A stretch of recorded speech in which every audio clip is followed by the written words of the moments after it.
De eso es de lo que vamos a hablar hoy en Colombia Responsable, de la cultura del atajo, de la trampa que se hace habitualmente desde muy temprana edad sin percibirla como fraude, de la tolerancia social y de la mirada un tanto complaciente que dice, ve qué tan avispado, míralo cómo lo logró.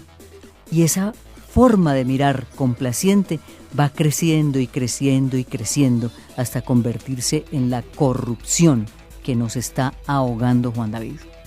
Así es, Judith, tal como usted lo dice, es muy importante que nos ocupáramos de este tema por el hecho de pues que en nuestro país la percepción de corrupción cada vez es mayor y no sabemos cómo se manifiesta en jóvenes y en niños, de manera que aquí en Colombia Responsable pues nos vamos a dedicar precisamente a eso, vamos a ver cómo se manifiestan ellos. Pues un reciente estudio de Corpovisionarios sobre muchos aspectos relacionados con la vida universitaria, entre otros toca ese tema, el tema del fraude, y las cifras y los datos, por Dios, a mí me dan escalofrío, yo no sé a usted, pero a mí me dan escalofrío. Cuando los muchachos contestan 8 de cada 10 que piensan que más de la mitad ha hecho fraude. Es decir, les preguntan, ¿usted cree que la gente hace fraude? Sí, contestan 8 de cada 10 dicen que más de la mitad han hecho fraude. 6 de cada 10 cree que más de la mitad ha mandado a hacer tareas o trabajos a terceros. Y esto es todavía peor, los estudiantes creen que es poco o nada grave copiar o descargar un libro completo de internet, imagínense ustedes, el 85% contestó que eso no es grave, que no es grave firmar la asistencia por un compañero. Ah, no, pues no vino, yo firmo por él. 53% consideran que eso no es grave. 38% dicen que no es grave copiarse en un examen. 34%, oigan esa cifra, consideran que no es grave incluir una idea, un párrafo o una frase ajena sin decir de quién es decir, plagiar, copiarse. Y las justificaciones para hacer copias son impresionantes. 2 de cada 10 dicen, pues como todo el mundo lo hace, yo también. 3 de cada 10 dicen, no, es que yo no estudié, y justifica la copia por ahí. 3 de cada 10 también dicen, porque no estoy de acuerdo con la metodología del profesor. Y 5 de cada 10, porque la universidad promueve más la nota que el aprendizaje. Esa última yo creo que es un motivo de un profundo análisis que seguramente procuraremos hacer hoy en Colombia Responsable. Bueno, antes de que culmine, Juan David, nuestra primera hora, presentemos a quienes nos acompañan hoy también aquí en los estudios de Señal Radio Colombia. Natalia López, politóloga, antropóloga de la Universidad de los Andes, especializada en estudios de desarrollo en la Universidad de Sydney y en planificación y gestión de proyectos de cooperación en la Universidad Nacional de España. Es investigadora de Corpovisionarios y ustedes ya escucharon parte de los resultados de ese estudio que les compartimos al comienzo. Natalia, bienvenida a Colombia Responsable. Hola, buenas tardes. Muchas gracias por la invitación. Bueno, vamos a poner ese micrófono un poquito más cerca, Natalia, más dirigido. Exactamente, muy bien. Lucía Aguirre, también es antropóloga de la Universidad Nacional de Colombia. En el 2009 recibió la beca ESCAS para desarrollar estudios de maestría en comunicación, con énfasis en nuevas tecnologías y medios digitales en la Universidad de Lugano, en Suiza. En abril del 2013 se unió a este equipo de Corpovisionarios como investigadora, como coordinadora de Relaciones Internacionales. Hola, Lucía, bienvenida. Buenas noches, Judith, muchas gracias. Bueno, se le hizo noche. Se nota que llegó tarde, Lucía. Bueno, yo Buenas decía tardes. que antes de terminar la hora tratáramos de levantar un poco el ánimo. En el siguiente sentido, leímos los resultados, algunos de los resultados, específicamente aquellos que tienen tolerancia al fraude. Como que no es una cosa grave, como que mucha gente lo hace, si los demás lo hacen, pues yo también. Y si le preguntan si soborna a un policía, sí, 5 de cada 10 lo hemos hecho. Como que es una cosa que se va volviendo de la vida cotidiana. Y sin embargo, en el estudio uno encuentra una afirmación que me parece muy interesante, y es que a pesar de ese escenario tan triste, Corpovisionarios considera que ahí se puede trabajar, y se puede trabajar para cambiar cultura. ¿Por qué creen eso? A ver, Natalia. Bueno, pues nosotros, digamos que nuestro enfoque parte de estudiar o de identificar normas sociales operantes dentro de diferentes grupos poblacionales.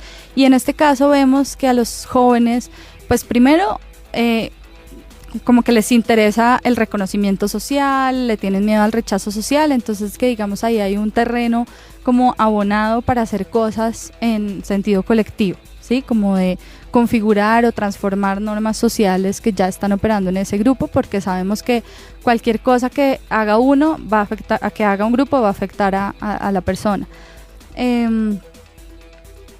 Y no sé. Sí, creo que esa es como la parte esperanzadora, ¿no? Estamos viendo un panorama un poco de, no solo de tolerancia a la trampa, sino también de otros factores que podrían verse como de una manera negativa, y es como desconfianza en instituciones.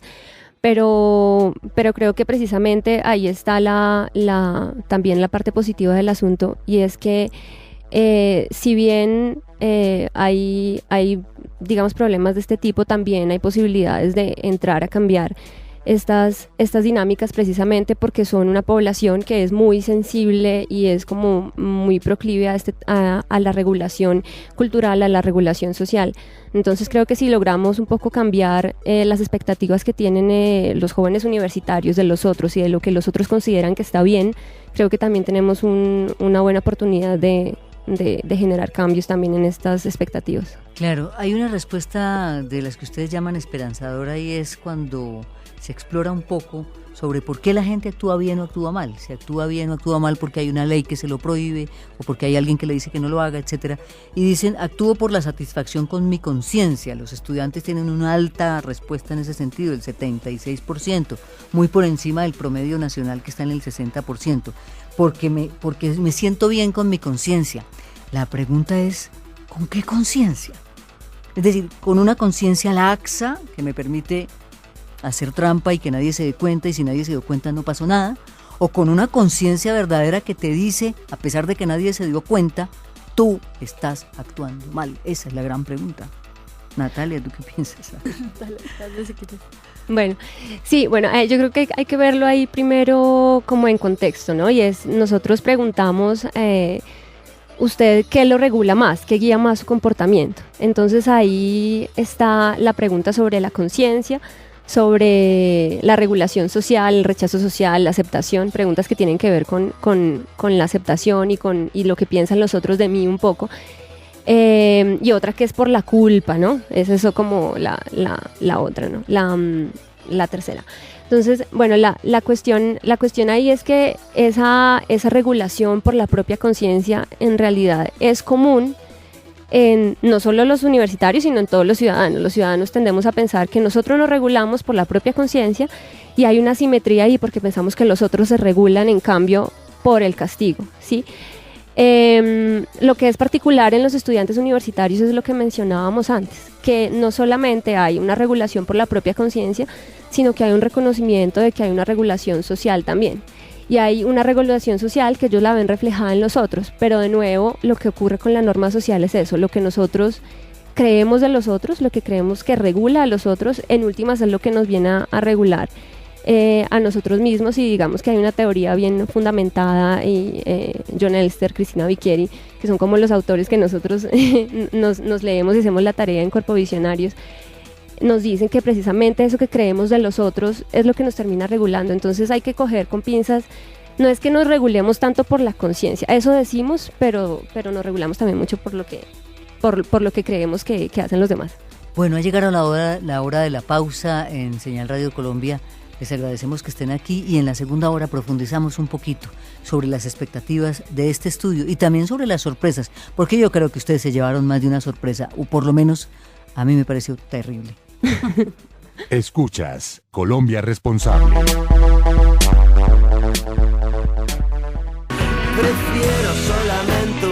Pues qué bueno este mensaje de esta canción, que se cumpliera siempre, ¿no? Que cuando la gente se acerca a la trampa se le quemen las alas y se caigan, o sea, se dé cuenta de que la trampa no paga.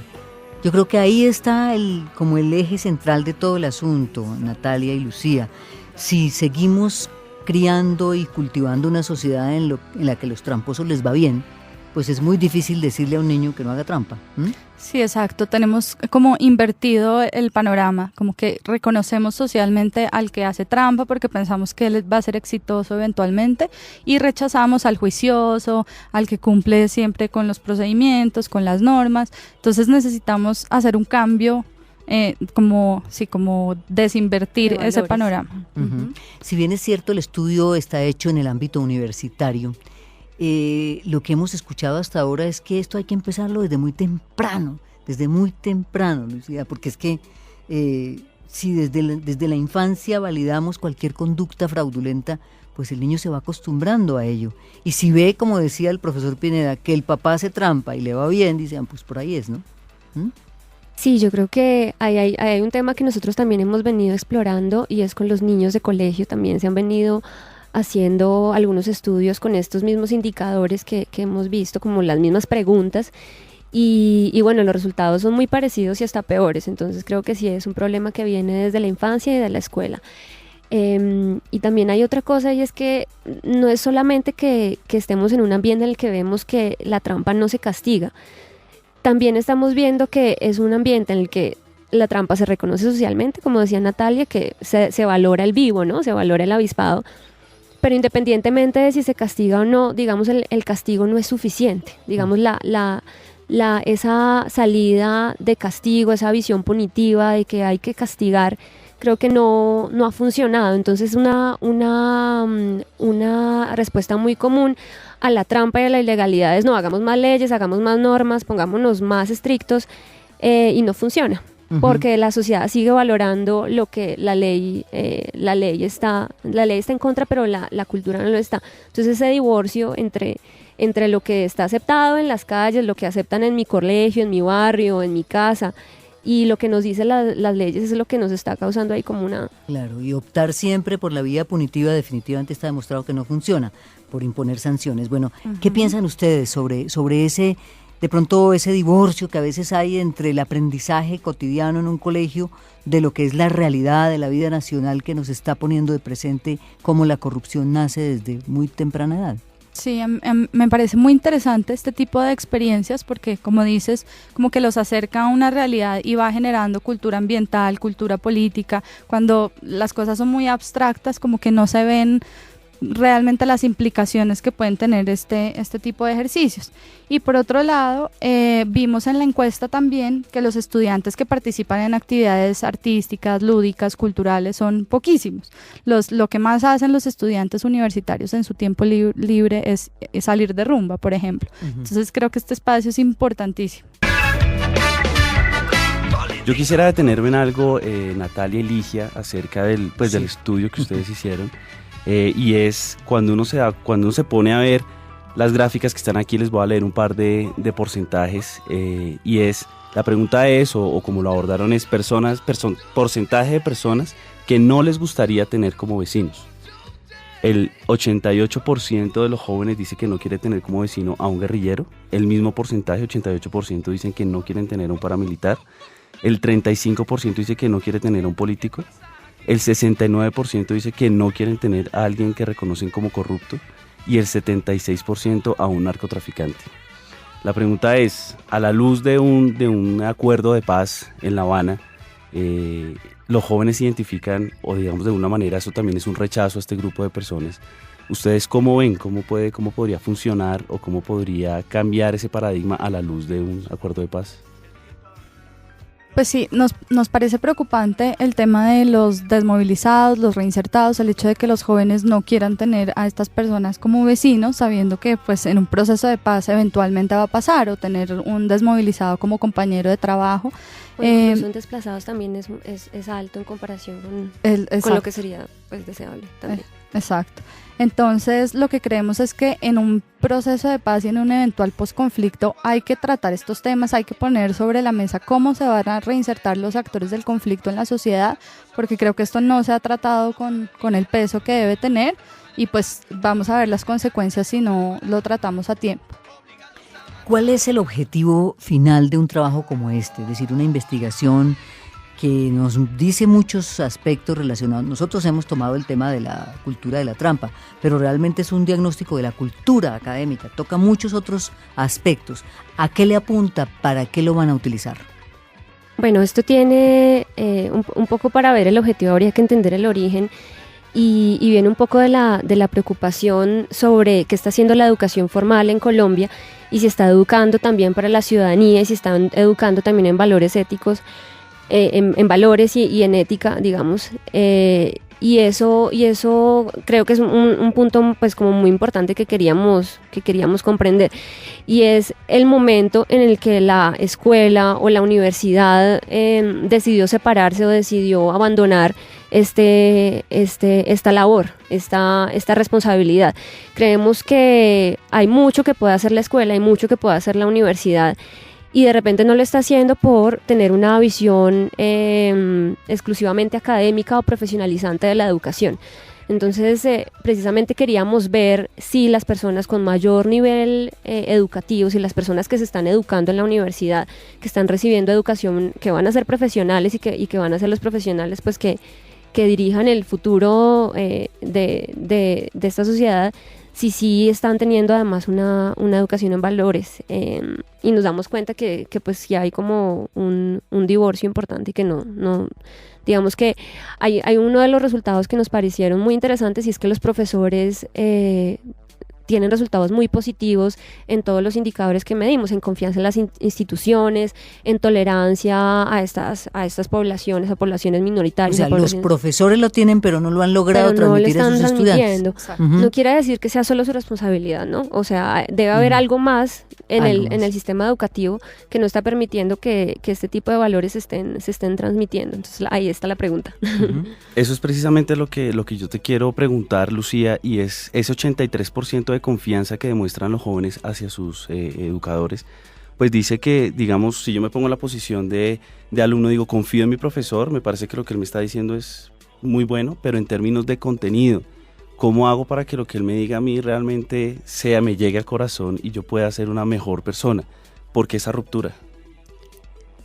Bueno, esa es una pregunta que nosotros también nos hacemos, digamos, es de esas preguntas que surgen, una nueva pregunta de investigación que surge de la investigación, pero sí creo que es de nuevo de esas cosas esperanzadoras, y es un terreno fértil, digamos, claro, al menos hay confianza, es decir, una alta confianza. Eso hay que aprovecharlo.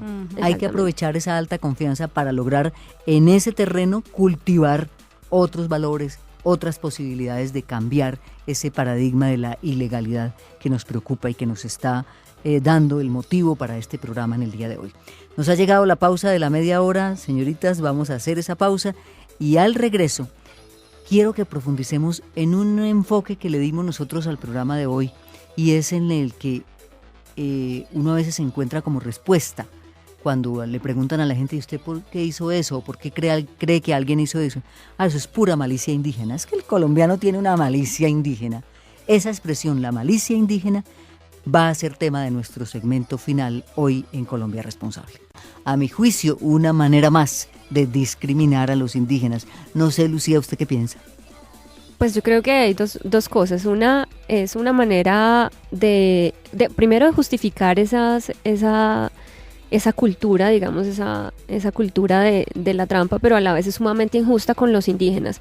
Y creo que es algo que ocurre no solo con esa expresión, sino con muchas otras expresiones que se vuelven de nuestro uso común y que no miramos, o sea, no pensamos dos veces cuando las usamos. Desafortunadamente, provenimos de una cultura con una historia colonial que ha generado como en nuestra población que haya ese tipo de imaginarios negativos que pues son muy injustos, digamos. Hablar de la malicia indígena o hablar que mucho indio y ese tipo de cosas como el nombre del grupo, mucho indio, es de esas cosas que nos deberían poner a pensar sobre pues que en realidad esa herencia la deberíamos respetar más. Pero por otro lado sí creo que lo quisiera conectar con otra cosa, y es con esa visión de que hace parte arraigada e incambiable de nuestro ser como colombianos. Y es que el hecho de que una práctica sea propia de la cultura no quiere decir que no se puede cambiar. La cultura también se puede cambiar más cuando es la cultura de la trampa. Creo que eso es algo que podríamos también Sí, dejar como... fíjate que al comienzo del programa lo planteaba la doctora María Mercedes de Brigar, y es que le preguntaba yo, si un chico ha hecho trampa en la escuela, no obligatoriamente tiene que convertirse en un delincuente, es decir, no todo, Claro. no todo aquel que hizo trampa en la escuela va a ser un delincuente, hay maneras de cambiarlo.